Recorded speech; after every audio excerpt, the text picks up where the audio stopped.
রিমালের তাণ্ডবে ক্ষতিগ্রস্ত অন্যতম জেলা ভোলা। ভেঙেছে ঘরবাড়ি, তলিয়ে গেছে ফসল, নেই বিদ্যুৎ। ভোলার পরিস্থিতি জানতে যুক্ত হচ্ছি সহকর্মী মেজবাউদ্দিন শিপুর সঙ্গে। শিপু, ভোলায় ক্ষয়ক্ষতির চিত্র কেমন দেখছেন আমাদেরকে জানাবেন। ওয়ালটন ফ্রিজ কিনে অনেকের মতো আপনিও হয়ে যেতে পারেন মিলেনিয়াল। সেরা পণ্যের সেরা অফার। জি, আমি যেমনটা বলছিলাম, ঘূর্ণিঝড় রিমেলের তাণ্ডব কিন্তু শেষ হয়ে গেলেও তার ক্ষতচিহ্ন কিন্তু এখনো ভোলায় রেখে গেছে। আপনি জানেন যে ভোলা একটি বিচ্ছিন্ন দ্বীপ। চারিদিকে যে নদী, একটু ঝড় জলোচ্ছ্বাস হলেই ভোলার চারিদিকে আসলে পানি উঠে যায়, ভোলার নিম্নাঞ্চল পানি উঠে যায়। আপনি জানেন যে ভোলার ঢালচর চরকুকিমুখিতে পানি উঠে প্রায় ৩০,০০০ মানুষ কিন্তু এখনো পানির বন্দী রয়েছে। এছাড়া আজকে আমাকে ভোলার জেলা প্রশাসক জানিয়েছেন যে ঘূর্ণিঝড় রিমেলের তাণ্ডবে ভোলায় ২,৪৬৫টি ঘর সম্পূর্ণ বিধ্বস্ত হয়েছে, প্রায় ৫,০০০ আংশিক ঘর কিন্তু বিধ্বস্ত হয়েছে। এছাড়া প্রায় ৪৫ কিলোমিটার পাকা কাঁচা রাস্তা কিন্তু বিধ্বস্ত হয়েছে। এছাড়া ভোলায় ৫,৮৬০টি পুকুরের মাছ সহ প্রায় ৯৫০টি ঘেরের মাছ কিন্তু ভেসে গেছে। এছাড়া ভোলায় ১৭,০০০ হেক্টর ফসলের কিন্তু ক্ষতিগ্রস্ত হয়েছে।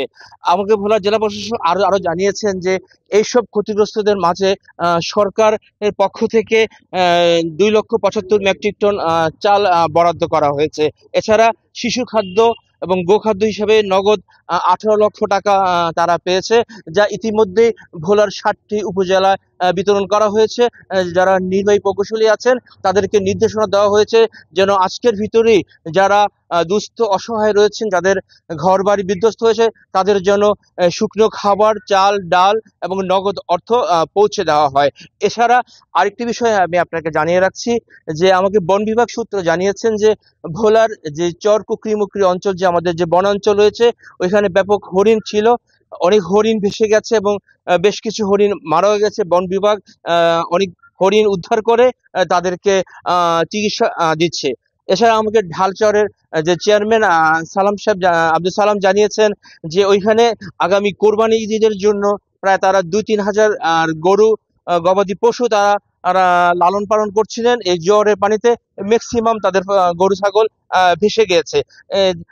তিনি সরকারের কাছে দাবি জানিয়েছেন যে ওইখানে যদি মজিব কিল্লা এবং সাইকোলজি সেন্টার হতো তাহলে হয়তো এই ধরনের গবাদি পশু সহ যারা পানিতে ভেসে যাচ্ছেন সেই মানুষগুলো কিছুটা হলেও আশ্রয় নিতে পারতেন।